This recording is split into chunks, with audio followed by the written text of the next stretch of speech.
serie de temas sobre la carta del apóstol Pablo a los Corintios, y vamos a mirar el mensaje número 28. Ya vamos por el mensaje 28 mensajes, 27 mensajes se han predicado. Con el de hoy sería el número 28 y hoy estamos terminando el capítulo 11. Estamos viendo la última parte de lo que es el culto cristiano. El mensaje de hoy sería la cena del Señor en el culto. La cena del Señor en el culto. Yo les dije la vez pasada, hace 8 días les dije que desde el capítulo 11, 12, 13 y 14, el apóstol Pablo en estos 4 capítulos va a abordar el tema de lo que es el culto, aunque él toca obviamente temas que no necesariamente son del culto, son de conducta, también comportamiento del cristiano, pero específicamente tiene que ver con lo que ocurre dentro del culto, de un culto cristiano, un culto de una iglesia bíblica. Es lo que nosotros estamos pretendiendo, y el apóstol Pablo pretende. ¿Por qué? Porque había desorden. En la iglesia de Corinto había un desorden. Es impresionante, como vamos a ver después, porque voy a hacer un pequeño paréntesis en este tema, pero después cuando comencemos a ver los dones del Espíritu, vamos a ver uno de los desórdenes que tenía la iglesia en Corinto bravo, que es una advertencia que el Señor le da a todas las iglesias en toda la historia, y que parece que algunos como que no toman en cuenta esa advertencia, sino que sencillamente se repite lo mismo. Siempre como que la gente tiende a repetir la historia errada del que ha ocurrido atrás. Pero Pablo otra vez viene hablando. Recuerde que él recibió una queja de lo que estaba pasando en Corinto, y Pablo lo que está haciendo con la carta de los Corintios es la corrección. O sea, si nosotros queremos doctrina, vaya a Gálatas, vaya a Romanos, vaya a Efesios. Si usted quiere, hermano, una corrección para una iglesia, vamos a las cartas de Corinto. Las cartas de Corinto son una corrección a una iglesia. Entonces es lo que estamos tratando de ver, cómo corregir la vida de la iglesia. Y en estos 4 capítulos está corrigiendo la vida de la iglesia. La primera parte habíamos visto hace 8 días, la primera corrección que hace, y Pablo comienza por ahí, es cómo debe ser en la iglesia el rol del hombre y de la mujer. Y qué bueno que comenzó por ahí, porque Pablo dice, para llevar a cabo un culto bíblico, el culto del Señor, primero hay que corregir quienes lo van a dirigir. Y entonces Pablo pone que la autoridad dentro del culto físico es el hombre, y la mujer debe estar subordinada al hombre. Así es que todas esas mujeres que hay por ahí se llaman apóstoles, ni siquiera hay apóstoles hoy día. Se llaman profetas, ni siquiera hay profetas hoy día. Pero que se llaman pastoras, qué pena, pero a usted no le corresponde el pastorado. No es bíblico el pastorado para las mujeres, porque en el culto el orden es que el pastor debe ser un hombre. Y si no, vamos a las recomendaciones que le da Pablo a Timoteo y a Tito, donde le habla a hombres. Esos son los diáconos, ellos son los ancianos de la iglesia, varones. ¿Por qué? Porque el Señor lo dejó claramente. El hombre es cabeza de la mujer, así como Cristo es cabeza del hombre, y el Hijo, Cristo, se somete al Padre también como Padre, como cabeza. Entonces ese es el orden establecido. Lo dejamos hace 8 días. A algunos no les gusta y lo ven más como algo cultural. Si bien es cierto que ha habido abuso obviamente de autoridad de parte del hombre hacia la mujer, eso es cierto que lo ha habido, pues también es cierto que estamos viendo ahora el feminismo, que ya es como la exaltación de la mujer a querer ser igual o más que el hombre, y tampoco. Entonces nosotros dijimos y dejamos claro hace 8 días que parte del orden en el culto es tener una comprensión que hay un principio establecido por Dios de autoridad, y ese principio se debe mantener en todas las culturas. Entonces ya lo que vimos en cuanto a los mantos, en cuanto a los velos y todo eso, ya es cuestión de cultural, pero hay un principio que es lo que tenemos que defender. Lo que vamos a ver hoy en esta parte es la cena del Señor en el culto, porque también hay un problema en la participación de la cena del Señor. Había un desorden cuando ellos entraban a participar de la cena del Señor. Y obviamente el contexto no es el mismo. Hoy usted conoce la participación de la cena del Señor de 2 maneras. Si usted viene de la iglesia tradicional católica, usted tiene un concepto de una hostia, nomás, ¿sí o no? Que le daban, usted hacía la filita y le daban la hostia, y el sacerdote se tomaba el vino. Ahora, ese ejemplo que usted trae de la Iglesia Católica es un ejemplo extrabíblico, es decir, ese ejemplo no es bíblico, no está en la Biblia. El ejemplo bíblico, o mejor dicho, el mandato del Señor o la ordenanza del Señor es lo que vamos a ver hoy. La participación de la cena, la mesa, no es la Iglesia Católica, porque ¿cuál es el problema que tiene la Iglesia Católica? Y hay que decirlo, es que ellos lo que están haciendo, ellos dicen que lo que está pasando allí, y eso es lo que tengamos en cuenta, cuando nosotros participamos del pan y de la copa, como lo vamos a ver ahora, estamos recordando el sacrificio de Jesucristo. La Iglesia Católica, cuando ellos participan, como ellos lo llaman, del sacramento o la hostia, ellos lo llaman la misa, porque la misa es eso, todo lo que usted ve que el sacerdote que lee allí, que levanta el vino, que levanta el pan, que lo pone ahí, ora, hace una cantidad de cosas, rezan Ave Marías, Padre Nuestros, y después ahora sí pasa a darle. Lo que ellos están haciendo, y los católicos, y hay un sacerdote ahí, usted me va a contradecir, lo que ellos están diciendo es que ahí se está oficiando el sacrificio de Jesucristo. Es decir, que Jesucristo está por allá en el cielo, pero que en el momento de celebrar la misa, el cuerpo de Cristo viene y se mete en esa hostia y se mete en ese vino, y hay una especie de sacrificio. Eso es lo que la Iglesia Católica está enseñando. Esto es una aberración y esto es una herejía muy grande, porque eso no es lo que pasa. Eso es mentira, eso es un engaño.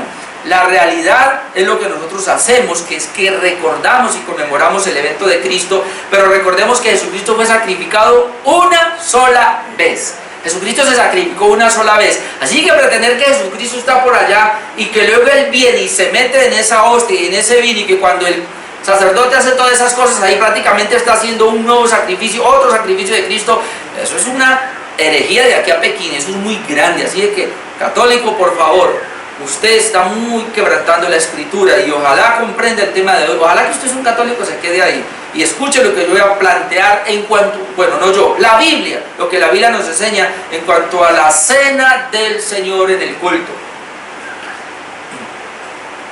Ahora, ¿por qué hay un desorden en este punto? Y Pablo tiene que entrar a corregir, porque la cena del Señor se dio en el mismo digamos, contexto de la Pascua, y la Pascua, que era lo que ellos hacían, pues ellos conmemoraban la liberación de Egipto, y entonces ellos sacrificaban un cordero, y ese cordero se lo comían, ellos hacían una parranda, ellos hacían una fiesta, digámoslo así, mientras comían. Entonces, en el Nuevo Testamento, cuando la iglesia comenzó, y sobre todo en el tiempo de Pablo, también eso es lo que estaba pasando. O sea, parece ser que el día del Señor o el día domingo ellos se reunían todos. Algunas iglesias lo hacen así todavía. Ellos se reunían todos y no solamente participaban del pan y de la copa, sino que ahí ellos hacían una fiesta espiritual, cantaban, exponían la palabra, la leían, pero también ellos comían todos. O sea, comían naturalmente, digamos, un almuerzo.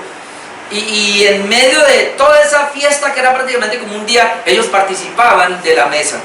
Entonces, por eso Pablo tiene que entrar a ver que todo lo que estaba pasando allí, nosotros tenemos problema con eso hoy día, porque hoy día el culto de nosotros es reducido, máximo 2 horas, se reduce a 1 hora y media, y ahí se participa de la mesa, y la participación de la mesa de nosotros los cristianos se conoce, es solamente tener un pedacito de pan y un poquito y la copa, y no más. Entonces no tenemos problema, pero los corintios tenían problema, porque además ellos hacían un banquete, hacían una fiesta, o sea, comían de todo, y entre esa comida, no sé si antes, en la mitad o después, participaban de la mesa. No entiendo muy bien, no investigué muy bien esa parte todavía, si es que en qué parte lo hacían, pero eso estaba allí. Entonces vamos a leer, hermanos, versículos 17 al 34. Primera de Corintios, capítulo 11, versículo 17. Vamos a leer hasta el 34, porque todo ese es el tema.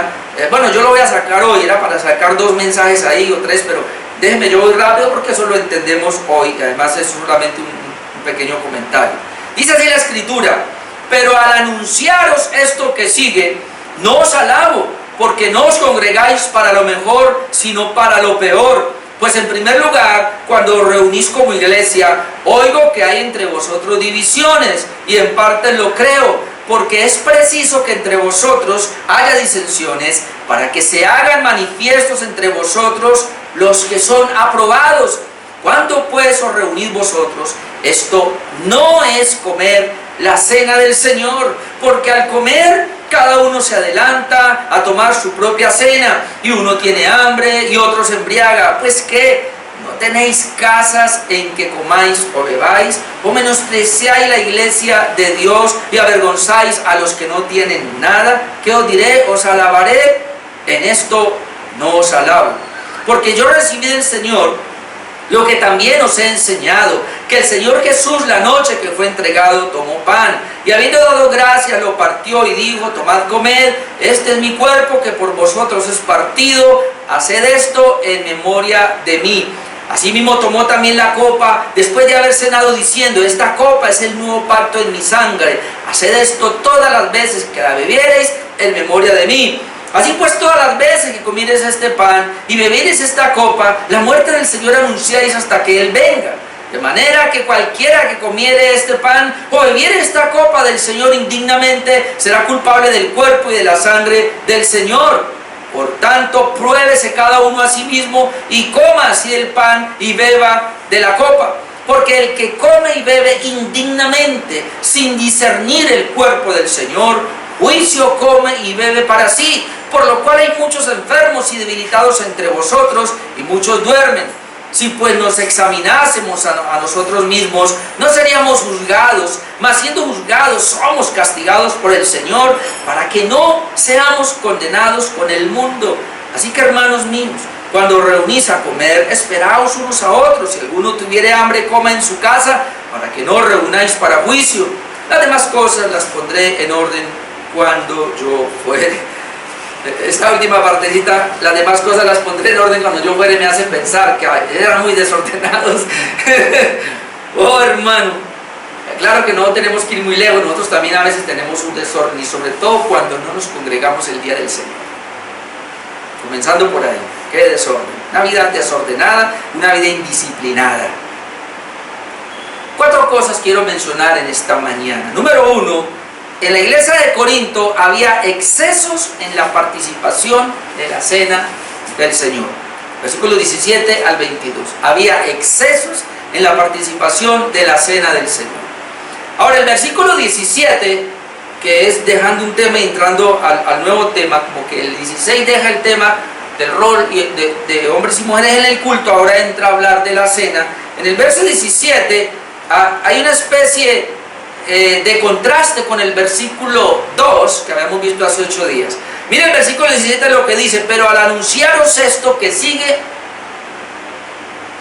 el versículo 17, pero al anunciaros esto que sigue, no os alabo, porque no os congregáis para lo mejor, sino para lo peor.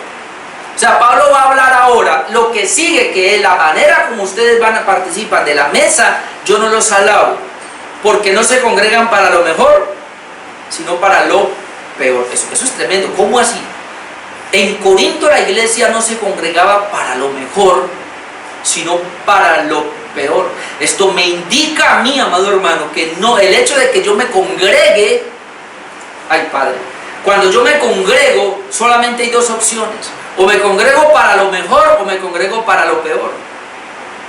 Y es un contraste con el versículo 2, porque el versículo 2 dice así, del capítulo 11: os alabo. Aquí comienza diciendo: no os alabo. Aquí dice: os alabo, hermanos, porque en todo os acordáis de mí y retenéis las instrucciones, tal como la entregué hace 8 días, que Pablo estaba contento y los alababa. Creo que es la única parte donde Pablo alaba a la iglesia de Corinto, porque se acordaban del apóstol Pablo, y sobre todo porque ellos lo que recibían lo podían retener y lo podían transmitir. Pero aquí hay algo también que es impresionante, porque lo que nos indica el texto entonces es que Corinto conocía las cosas y aún las podía enseñar. El problema era practicarlas. Entonces el punto aquí no es cuánto tú conoces de la palabra o cuánto tú estás enseñando con fidelidad la palabra, sino cuánto estás viviendo de esa palabra. Ese es el punto. Entonces ahora, en cuanto a la cena, él tiene que comenzar diciendo: bueno, en esto yo no los alabo, porque se congregan no para lo mejor, sino para lo peor. Así que Pablo está censurando las reuniones desordenadas que se hacían aquí en esta iglesia, que era para mal. En el versículo 18 dice que ellos se reunían como iglesia del Señor en las casas, pero hay un pequeño detalle. Versículo 18, pues en primer lugar, no es que haya un segundo lugar, sino que lo que quiere decir aquí es, pues principalmente, lo que quiero informarles a ustedes es que cuando os reunís como iglesia, ¿ven? Entonces aquí ya sabemos cuál es la iglesia. La iglesia son los hijos de Dios que se reúnen, ¿ven? No es el templo, no es el lugar de reunión. Cuando os reunís como iglesia, ¿y dónde se reunía? En una casa. En esa época era una casa. Dice, oigo que hay entre vosotros divisiones y en parte lo creo. Ahora, aquí hay dos cosas. Pablo dice, cuando ustedes se reúnen como iglesia, yo oigo. ¿Oigo por qué? Porque a él le informaron, ya le han informado de varias corrientes, de varias fuentes, había recibido información y él sabía que había divisiones. Ya lo había manifestado, pero él dice ahora, en parte lo creo. Es decir, hay divisiones en ciertas personas, pero también hay en otros no.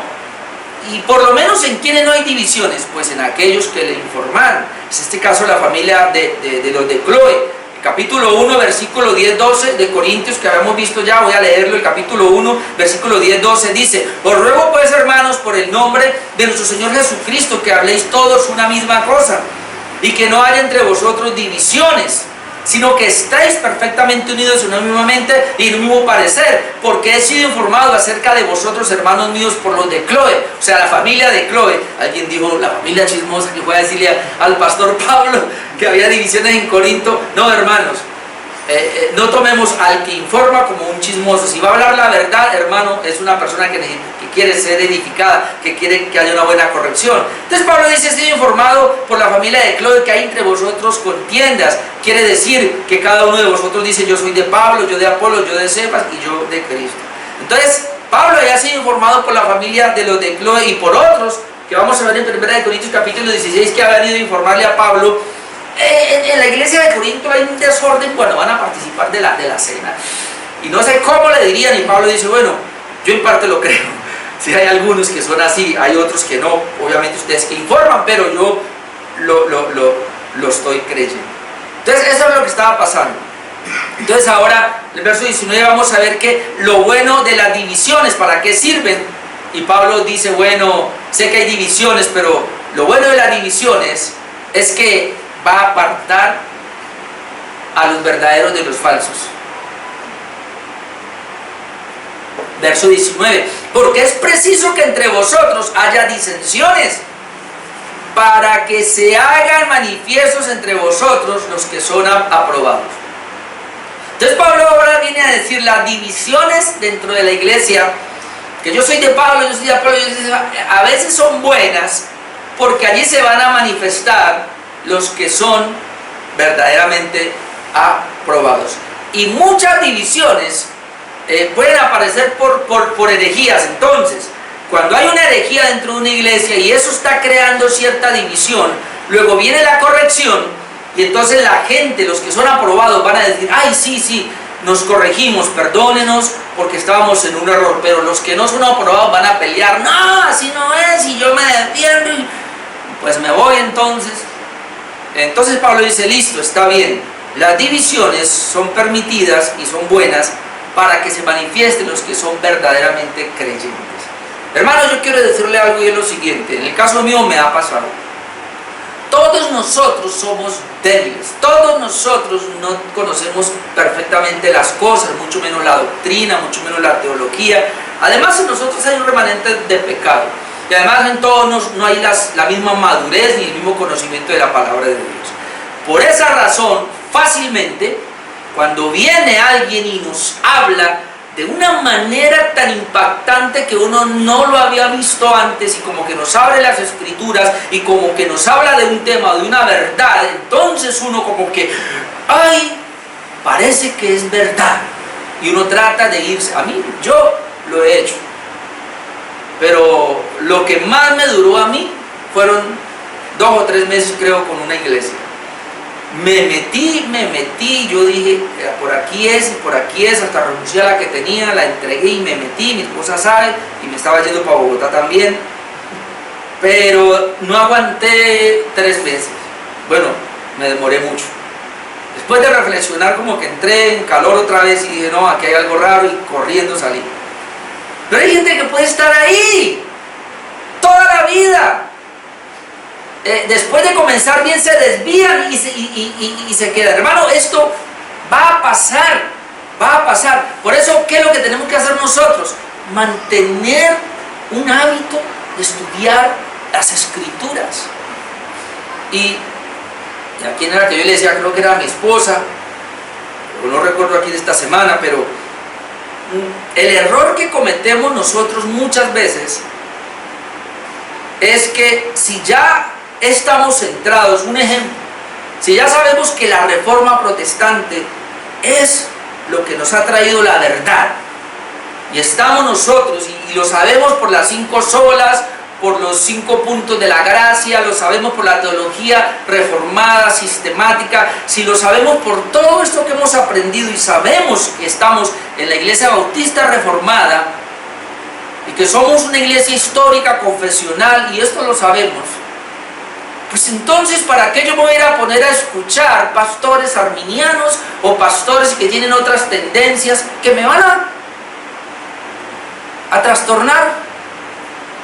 Y si después de estar en la reforma, es lo que yo pienso y creo ahora, después de yo estar en la reforma, me voy a dejar convencer por un mormón o por un testigo de Jehová o por un adventista o por un arminiano, el diablo me va a coger y me va a llevar con él. De verdad, Dios va a defender a su pueblo, pero algo que necesitamos nosotros es mantenernos firmes en lo que hemos creído. Es lo único. Los reformados se mantuvieron firmes y por eso hicieron confesiones, y por eso yo estoy predicando el catecismo de Heidelberg los jueves, porque es un catecismo que viene de confesiones que han sacado de más atrás, hasta estamos hablando del credo de los apóstoles del siglo II. Por eso yo me paro hoy con mucha certeza a decir, yo no voy a volver si antes estuve en una iglesia, bueno, punto medio, digámoslo así, y luego me fui al otro extremo y luego terminé en el otro extremo, en una iglesia carismática de corte, palabra de fe, positivismo y todo eso. Y ahora estoy aquí, ¿qué voy a hacer yo por allá? ¿Yo para qué me voy a poner a escuchar a esos pastores? Pueden hablar muy bonito, pueden tener aparentemente un punto que usted crea, pero si usted, ay, es que este punto tan bonito lo está predicando un arminiano, sí, pero él va a terminar torcido. Ese es el punto. Y entonces por eso hoy día tenemos, y más que todo, yo no sé por qué me metí por aquí en este punto, y más que todo en esta hoja que tenemos de las redes sociales, donde nos bombardean por todos lados. A mí me llegan por todos lados, me llegan mini mensajes de personas, y le digo una cosa, mi amado hermano, ojo con esos mini mensajes que le llegan de 2 hasta 5 minutos. Yo le decía a mi esposa esta semana, cuando escuchemos un tema de 5 minutos de un pastor, uno no puede quedarse con esos 5 minutos, tiene que escuchar todo el mensaje, porque eso puede ser peligroso. Me metí por el versículo 19. Entonces estamos viendo acá que las divisiones en alguna manera sacan los que son verdaderos. Hermano, los verdaderos van a tener celo por la palabra de Dios. Primero porque la leen, porque la estudian, porque quieren conocer la doctrina. Y eso es lo que yo peleo en esta iglesia y les animo, al punto que a veces les he dicho duro, yo dudo de un cristiano que le pase una semana sin leer la Escritura. Con mi esposa todos los días aquí a las 5 de la mañana, ella se sienta acá y yo estoy allá y estamos leyendo la Escritura juntos a esa hora. Nos sentamos porque llevamos un devocional y nos sentamos a leer las Escrituras. Bueno, y si por alguna razón se pasó, bueno, está bien que pierda un día o 2 días, le puede pasar que no leyó la palabra de Dios, pero usted tiene que correr, hermano. No puede ser.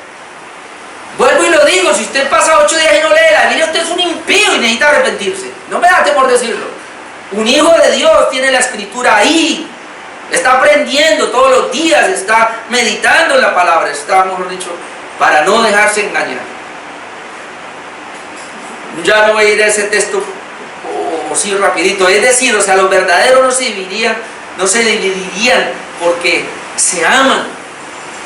Los falsos no se aman. Vea, un verdadero no se va a dividir. Pablo dice a los verdaderos. ¿Por qué los verdaderos no se dividen? Porque los verdaderos aman a Cristo, aman la iglesia de Cristo. Amén.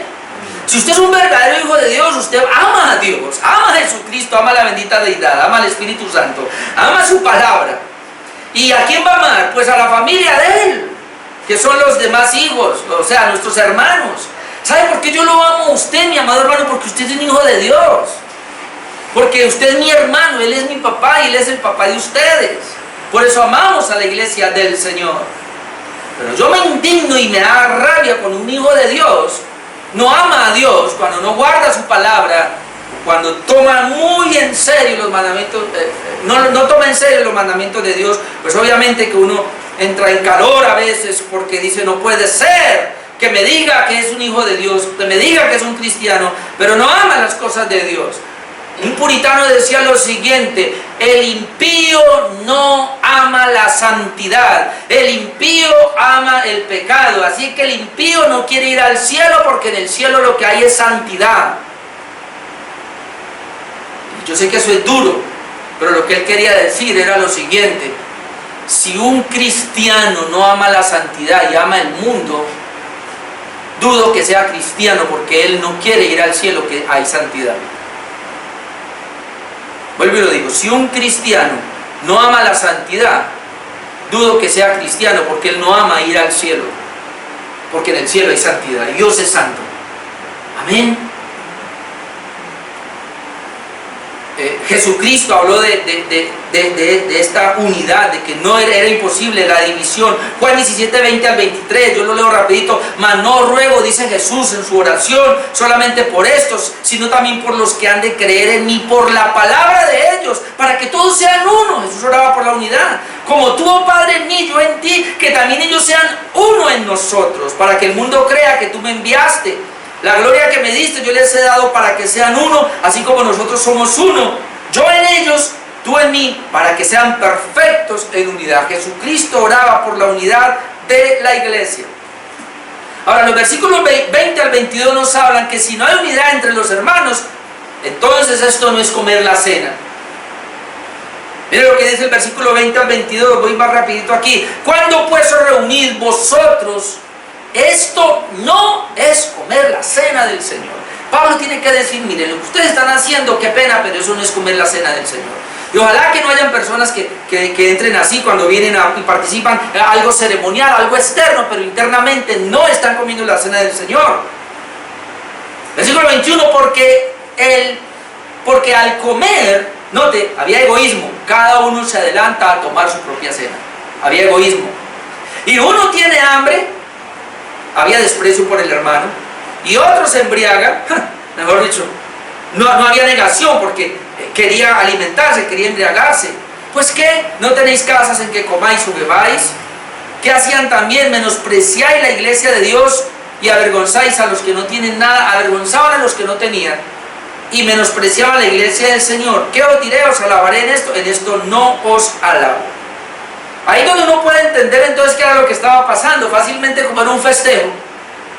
Quizás los que llegaban eran las personas más pudientes, que eran los que aportaban para la cena. De pronto 5 familias dijeron: compremos el chivo, y los siervos lo hacen. Entonces los siervos lo reparten, y mientras los siervos están atareados allá en sus cosas, entonces los ricos se sentaban y comían porque ellos habían dado la carne, y otros aprovechando se embriagaban. Y cuando venían los siervos fácilmente a comer ya no había nada, ni migajas. Eso es lo que está diciendo Pablo. Algunos se llenaban tanto, comían tanto, que le importaba era llenarse ellos, y al final no le daban, y los otros se quedaban con hambre. O sea, pasaban el festín el día y ustedes comieron, no dejaron nada. Y otros cogían, y como había vinito ahí, entonces cogían y tomaban 1 y 2, porque la fiesta era así: pasaban el vinito, las copas, luego pasaban otra copa, y había uno que era muy copero, tomaba mucho y se embriagaba. Y entonces Pablo tiene que entrar a hacer esa represión. Por eso digo que aquí hay una... Pablo está tomando todo el festín que había juntamente con el medio de la cena, y obviamente al comer de la cena, pues algunos como que se quedaban sin comer. Entonces, aunque en la iglesia del Señor se puede dar esto, tenemos que procurar, hermanos, que si es que la sociedad habla de desigualdad afuera, es decir, muchos de ustedes tienen más lujos, más casas o mejor empleo que otros, pero cuando llegamos a la mesa, cuando llegamos al culto, todos somos iguales. Algunos pueden traer joyas, otros de pronto no, algunos pueden traer ropa de marca, otros de pronto no, pero eso se queda allá, en el mundo. Cuando entramos a participar de la cena, somos iguales. Amén. Así que aquí no es que porque llegó el doctor fulano de tal, y él fue el que compró el cerdo, entonces le vamos a dar a él la cabeza. No, no. Aquí, o se le va a servir primero, que ese es el error que cometen muchas iglesias, que porque llegó el riquito o el que dio la donación para no sé qué, entonces a ese se le pone la primera banca, o a ese se le sírvale primero a él. No, no, no, no. Es más, déjelo de último. Sí, para que él entienda que el pastor, y a veces debemos hacerlo a propósito, para que entiendan, se les deja de último para que entiendan que por el hecho de que están dando más, o están aportando más, alguna cosa, no son por eso privilegiados dentro de la iglesia. Porque afuera es una cosa y aquí somos otra. Amén.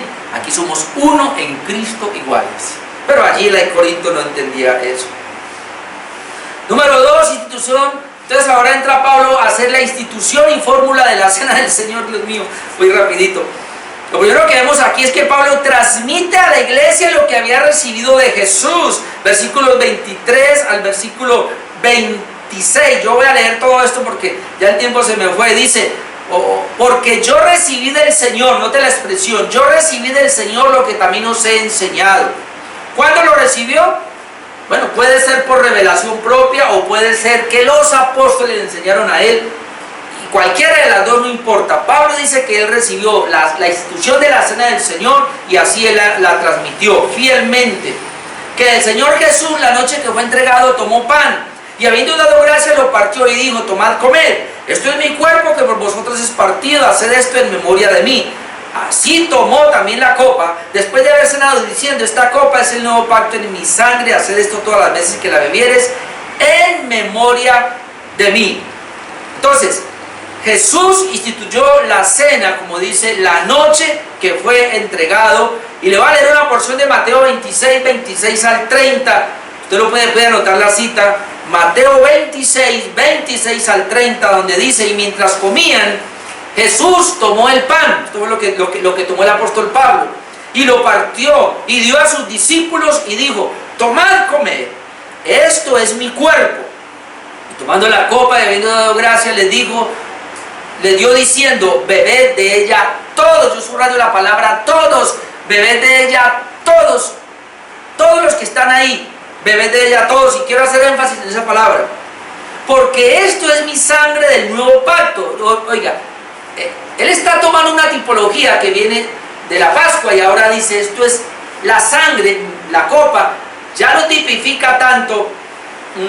Allá como ustedes veían la Pascua de una liberación de la esclavitud, que era una tipología obviamente de la liberación del pecado, sino que ahora esta copa tipifica mi propia sangre, que va a ser derramada, la sangre del nuevo pacto, el pacto de la gracia.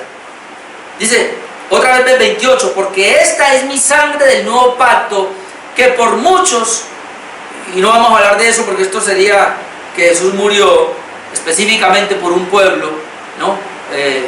Expiación limitada, y ahí nos habla mucho, no por todos, que por muchos es derramada para remisión de los pecados. La sangre de Cristo fue derramada para el perdón de los pecados. Y os digo que de ahora en adelante no beberé más de este fruto de la vid hasta aquel día, y ese es un punto muy importante, en que lo beba nuevo con vosotros en el reino de mi Padre. Hay un reino del Padre, Jesucristo va a venir, nos va a llevar, vamos a participar de la mesa ya. Jesús no vuelve a participar de la mesa hasta ese día que lo vuelva a hacer con nosotros. Y cuando hubieron cantado el himno, es decir, yo siempre tenía la costumbre de cantar un himno después de participar, salieron al monte de los olivos. Ahora, ¿qué aprendemos aquí de esta parte? Y voy rápido, por lo menos 5 cosas, y por eso tengo que enfatizarlo rápido. Número 1, el pan es el símbolo del cuerpo de Jesús entregado en sacrificio por su iglesia. Amén, eso es importante. Cuando vamos a participar de la mesa y tenemos el pan, tenemos que entender que es el símbolo del cuerpo de Jesucristo que fue entregado en sacrificio por la iglesia, es decir, por los que están congregados. Número 2, la copa es el símbolo de la sangre derramada para el perdón de los pecados. Cuando tengo la copa, tengo que entender que esa sangre, que es la vida de Cristo, fue dada, fue entregada para poder perdonar mis pecados. Número 3, Esto debe ser hecho por toda la iglesia en su reunión. Dice, bebed de ella todos. Bebed de ella todos. Es decir, si hoy no vamos a participar, ojalá en septiembre podamos participar de la mesa, pero cuando nos reunimos aquí, y si usted es un hijo de Dios, debe participar de la mesa. El único que no debe participar de la mesa es el que es hijo del diablo, es el incrédulo, es el impío. Pero a usted no hay nada que lo detenga a participar, porque Pablo nos va a dar unas pautas ahora de probarnos antes de participar. Y eso es lo que necesitamos ver. Número 4, se debe participar en memoria de Jesucristo, recordando su muerte por nosotros, recordando su resurrección, su ascensión y su segunda venida en cada culto. Así que la participación de la mesa es tan importante, porque allí vamos a recordar. Y Cristo quiso, y que así como Israel cuando salió de la esclavitud de Egipto, después casi por 2000 años, bueno, 1600 años, recordaron la Pascua, y el Señor quería que recordaran la Pascua sacrificando un cordero, y cada vez que sacrificaban el cordero, ellos se acordaban del cordero que fue sacrificado para ser libre de la esclavitud, y espiritualmente tipificaba al cordero que iba a venir a Jesucristo, y esa era la fe de los israelitas. Ahora nosotros, cuando estamos acá, y por eso esta iglesia ha tomado la iniciativa de participar en cada culto, cada domingo. Sé que algunos lo hacen cada año, solamente lo celebran en Semana Santa. Hay otras iglesias que lo hacen cada 6 meses, no sé si Semana Santa y Navidad, no sé. Y hay otras iglesias que lo hacen cada 3 meses. Hay otras iglesias en las cuales yo venía anteriormente lo hacen una vez al mes.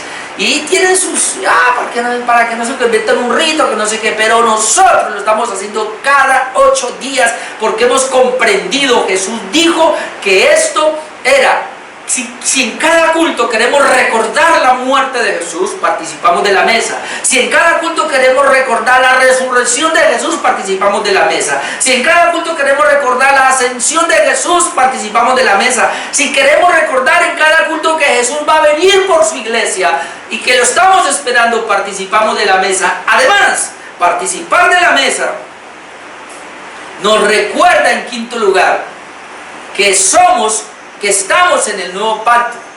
Es decir, participan creyentes. Y todo esto lo que nos lleva, pudiéramos poner otro punto acá, es que al participar de la cena hay una especie de santificación.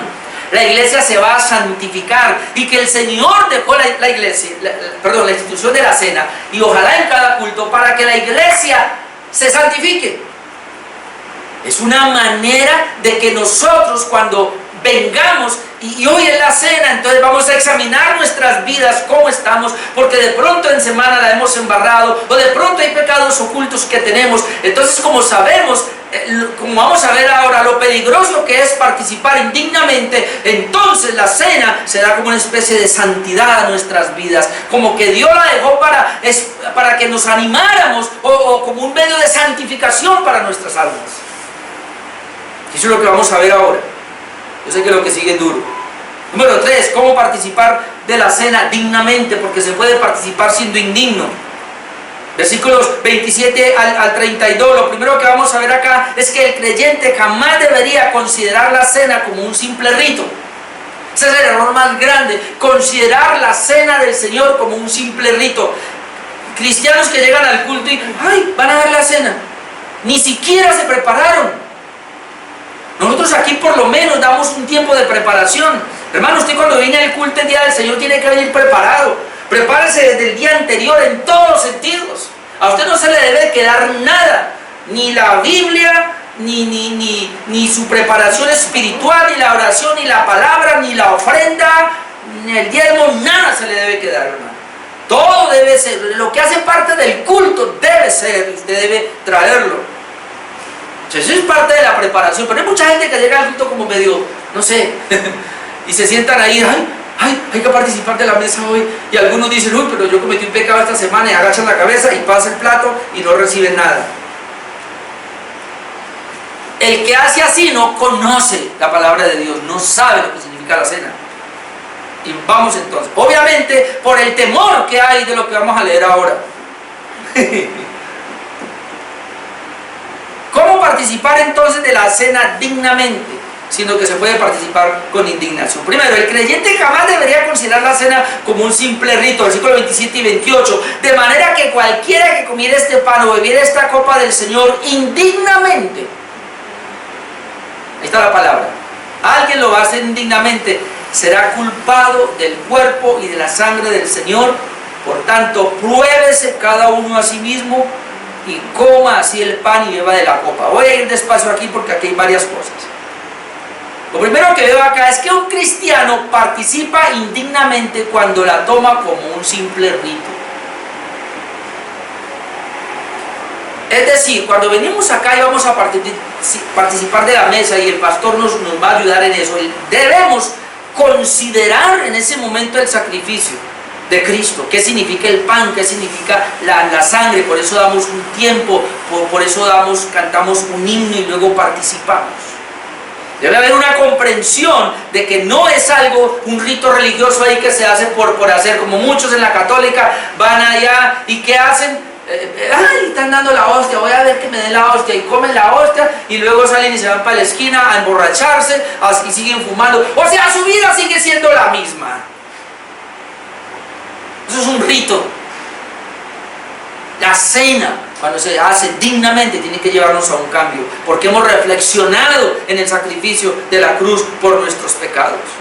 Muchos en Corinto no distinguían entre lo que era la coinonía entre ellos y la cena. Porque una cosa es tener coinonía entre hermanos, que es muy importante, pero otra cosa es llegar a tener una coinonía con el Señor. Cuando habla de coinonía es compañerismo. En el momento de participar de la mesa tenemos que tener un compañerismo con el Señor y un compañerismo con los hermanos. Pablo les amonesta a probarse, a evaluar si se creen indignos de participar por ellos mismos, porque son pecadores y que lo único que lo hace digno es la obra de Jesús. Es decir, mire mi hermano, ¿cómo usted va a participar dignamente cuando usted tiene el pan y la copa y usted puede decir, Señor, yo soy indigno de participar, porque yo he sido indigno de que tú murieras por mí en la cruz? Yo estoy aquí solo por tu gracia, y si puedo participar dignamente de la mesa es por ti, Jesús, porque precisamente el elemento que tengo en mi mano, que es el pan y el fruto de la vid, tipifica tu cuerpo y tu sangre que fue entregada por mí en la cruz, y eso fue lo que me hizo que yo fuera digno delante de mi Padre. Así que el sacrificio de Jesús es lo que me da la dignidad para poder levantar mis ojos y ver a mi Dios y decirle, papá, si no fuera por este sacrificio, yo sería un miserable, yo estaría rumbo al infierno, Señor. La salvación que tengo acá es por tu gracia, solo por el sacrificio de la cruz. Hermano, y eso no se debe perder. Eso no se debe perder. Si yo llego muy a participar de la mesa y como que, ya el Señor ya me salvó, y como que eso es un rito religioso, no, hermano. No podemos perder el espíritu. Entonces es muy importante que Corinto había perdido eso. Entonces miren lo que dice acá otra vez, de manera que cualquiera que comiere este pan o bebiere esta copa del Señor indignamente será culpado del cuerpo y de la sangre del Señor. O sea, usted es contado con aquellos que asesinaron a Jesús. Usted pasa al grupo de los que mataron a Jesús y no de los que fueron beneficiados por su muerte. Por tanto, ¿qué hay que hacer?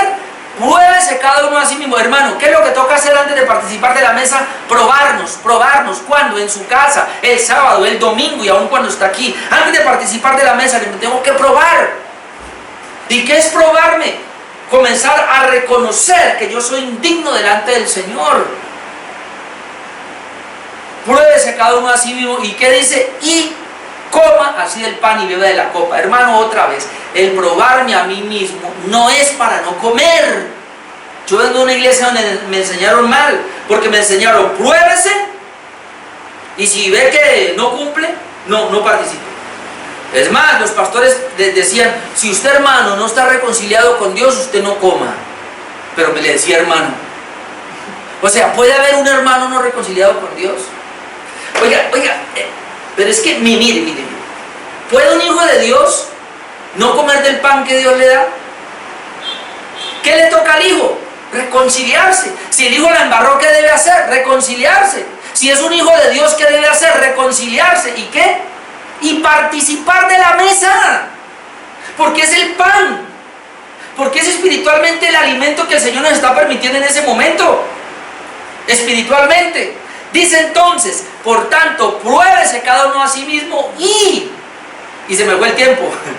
Y coma así del pan y beba de la copa. Qué pena, le voy a quitar 10 minutos. Yo necesito terminar esto.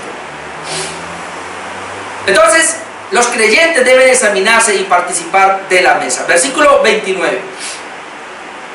Se participaba dignamente cuando se discernía el cuerpo de Cristo. Versículo 29. Porque el que come y bebe indignamente, sin discernir el cuerpo del Señor, juicio come y bebe para sí. Esto es comprender el significado del pan y de la copa. O sea, hermano, hay que discernir el cuerpo del Señor. Y cuando tenemos el pan y la copa vamos a entender qué fue lo que Jesús hizo por nosotros. ¿Qué de su muerte? Esa es la primera parte, discernir quién es Cristo. En segundo lugar, discernir la iglesia, que somos el cuerpo de Cristo. Comprender que somos el cuerpo de Cristo, que Él es la cabeza. Comprender también que hay bendición, hermanos, espiritual al participar. Que si no hay bendición, hay juicio. Hermano, míreme, eso es lo que hay que comprender. Necesitamos comprender, distinguir el cuerpo de Cristo. Es que cuando usted va a participar de la mesa hay dos opciones: o usted come bendición o come juicio. Eso es lo que está diciendo Pablo. Participar entonces indignamente en la cena del Señor trae como consecuencia enfermedad, debilidad, muerte, juicio y disciplina. Versículos 30 al 32. Y de pronto por eso es que muchos no participan por esto. Por lo cual, verso 30, hay muchos enfermos y debilitados entre vosotros y muchos duermen. Si pues nos examinásemos a nosotros mismos no seríamos juzgados, mas si siendo juzgados somos castigados por el Señor, para que no seamos condenados con el mundo. Entonces, ¿qué es lo que pasa cuando una persona no participa dignamente y participa indignamente? Es decir, no discierne el cuerpo del Señor, no discierne el cuerpo de Cristo, y podemos agregar, como habíamos visto en otra parte, tal vez tiene un pecado no confesado. ¿Qué va a pasar? Hay cuatro cosas ahí. Por eso hay muchos que enfermos. Obviamente estamos hablando de ese tiempo que había una rigidez cuando estaba comenzando, no sé ahora, pero puede ser que sí. Hay muchos que debilitados. Puede ser debilitados en su cuerpo o puede ser debilitados espiritualmente. Hay gente que espiritualmente no va más allá. ¿Por qué? Porque viene acá y participa de la mesa siendo indignos y no pasan de ahí. Dice que muchos duermen, es decir, muchos han muerto. Hay muchas personas que están muriendo por participar indignamente de la cena. Por eso dice Pablo 31 y nos da entonces lo que tenemos que hacer. Si pues nos examinásemos a nosotros mismos, no seríamos juzgados. Es decir, se habla de un juicio que puede venir a los cristianos. Aquí le está hablando a cristianos, no a impíos. Y le voy a decir, son cristianos pero enfermos, son cristianos pero débiles, son cristianos y han muerto. Obviamente van para el cielo, pero han muerto precisamente por esta parte. Entonces, ¿qué dice? Examinémonos a nosotros mismos para que no seamos juzgados. 32, más siendo juzgados, la palabra juzgados ahí es un juicio, somos castigados por el Señor. Aquí la palabra es disciplinados. Somos disciplinados por el Señor para que no seamos condenados con el mundo. Es decir, si una persona, un cristiano, participa indignamente de la mesa, el Señor lo va a disciplinar. Y mire lo que le voy a decir: y si usted es un cristiano y no participa, lleva más juicio. ¿Cómo así? Si estamos entre la espada y la pared. Porque un hijo de Dios debe participar de la cena. ¿Por qué? Porque es una ordenanza. Recuerde que una iglesia bíblica se conoce por lo menos por dos o tres cosas. Porque practica las ordenanzas del Señor. Un cristiano practica las ordenanzas del Señor. Son dos ordenanzas. ¿Cuáles son? Bautismo y Santa Cena. Un hijo de Dios verdadero debe ser bautizado y debe participar de la cena. Cualquiera de los dos que excluya, pues no está en lo que debe ser. Y número 3, guarda la disciplina. O sea, la iglesia es bíblica, es de sana doctrina, porque conserva la disciplina eclesiástica. En este caso dice que el Señor nos disciplina. para que no seamos condenados con el mundo. Entonces los enfermos, debilitados y los que se mueren, porque han sido disciplinados por el Señor, para que tomen en serio, caramba, la mesa. Corintios había hablado que después lo lee, 1 Corintios 10:16, es la copa de bendición que bendecimos, es el pan de bendición. Tres cosas: participar de la cena es tan serio que hay consecuencias si no se es digno. Pablo ratifica la importancia de examinarnos antes de participar de la cena y que participemos. En ningún momento dice que no lo hagamos. Y tercero, si un cristiano persiste en su pecado y no se arrepiente, el Padre lo va a disciplinar. Dios va a disciplinar a un cristiano si persiste en su pecado y no se arrepiente y aún así participa. Es decir, si usted tiene un pecado y es un cristiano, debe arrepentirse. Hermano, míreme por favor, yo quiero decirle aquí algo. Entendamos, el único que peca y no se arrepiente es el impío. El cristiano verdadero puede caer en un pecado, pero la consigna es que él sí se arrepiente. El cristiano verdadero se arrepiente. El que confiesa sus pecados no prosperará, mas el que los confiesa y se aparta, el que cubre sus pecados no prosperará, mas el que los confiesa y se aparta alcanzará misericordia. Un cristiano verdadero se conoce porque reconoce su pecado cualquiera que sea. Delante de Dios lo reconoce, lo confiesa y se aparta. Así que no importa el pecado que un cristiano haya cometido, si viene al culto y va a participar de la mesa, se arrepiente verdaderamente, confiesa su pecado y dice: Señor, me aparto del pecado, participa de la cena y comienza a caminar en santidad. Por eso la cena es tan importante, mi amado hermano. Y termino una exhortación final, versículos 33-34. Así que, hermanos míos, cuando os reunís a comer, esperaos unos a otros. Vuelve al punto, porque no se esperaban, espérese. Si alguno tuviera hambre, coma en su casa. Obviamente eso se refiere a la fiesta, a la coinonía, para que no os reunáis para juicio. Se ve que algunos se reunían para juicio. Las demás cosas las pondré en orden cuando fuere. Entonces Pablo resume el discurso sobre la cena del Señor, para que se reúnan para lo mejor y no para lo peor, como el versículo 17 decía: pero al anunciaros esto que sigue, no os alabo, porque no os congregáis para lo mejor, sino para lo peor. Ahora Pablo quería que se congregaran para lo mejor. Participar de la mesa es congregarnos para lo mejor. Ellos debían organizar mejor las cosas, tener coinonía espiritual por encima de lo natural, según habíamos leído en el versículo 20 y 22 para terminar. ¿Cuándo pues os reunís vosotros? Esto no es comer la cena del Señor, porque al comer cada uno se adelanta, otro toma su propia cena, uno tiene hambre, otro se embriaga. Pues esto, no tenéis casas en que comáis o bebáis. O sea, todo eso que es natural, hágalo en su casa, pero no aquí. O menosprecié la iglesia del Señor, avergonzando a los hermanos. ¿Qué diré? Os alabaré, en esto no os alabo. Pablo concluye entonces este capítulo diciendo que los demás asuntos los va a ordenar cuando él se vuelva a encontrar con ellos cara a cara. Y nosotros, después que estemos en este mismo tema, veremos otros asuntos que Pablo va a ordenar. Hoy vimos de la mesa del Señor. Dejemos ahí por hoy.